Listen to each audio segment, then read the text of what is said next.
যুক্তরাষ্ট্র ইরান যুদ্ধবিরতি আলোচনা আগামী শুক্রবার। আমেরিকা, ইরান আর ইসরায়েল কোন পক্ষ কি বলছে এই সাময়িক যুদ্ধবিরতি নিয়ে একটু বিস্তর জানব। যুদ্ধ থামার ঘোষণা এসেছে, কিন্তু শান্তি এখনো দূরের স্বপ্ন।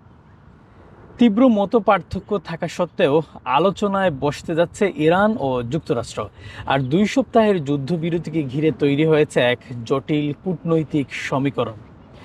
বার্তা সংস্থা এএফপি জানায়, ওয়াশিংটনের প্রস্তাব অনুযায়ী ইউনাইটেড স্টেট 2 সপ্তাহ ইরানের ওপর হামলা বন্ধ রাখবে, আর এর বিনিময়ে ইরান খুলে দেবে বৈশ্বিক জ্বালানির অন্যতম গুরুত্বপূর্ণ পথ হরমুজ প্রণালী। ডোনাল্ড ট্রাম্প দাবি করেছেন এই সময়ের মধ্যে ইরানের সমৃদ্ধ ইউরেনিয়াম নিরাপদভাবে নিয়ন্ত্রণে রাখা হবে। এদিকে ইরানের পররাষ্ট্রমন্ত্রী আব্বাস আরাগচি নিশ্চিত করেছেন এই সময় প্রণালীতে নিরাপদে জাহাজ চলাচলে নিশ্চিত করা হবে।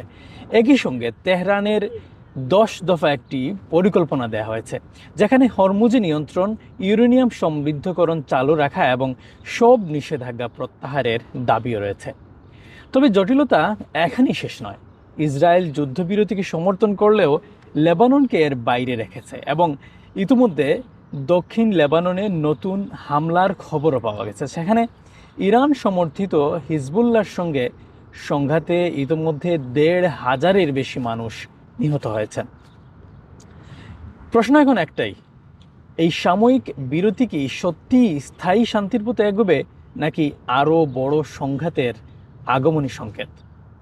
Shariful Islam Chowdhury, N24 news, London.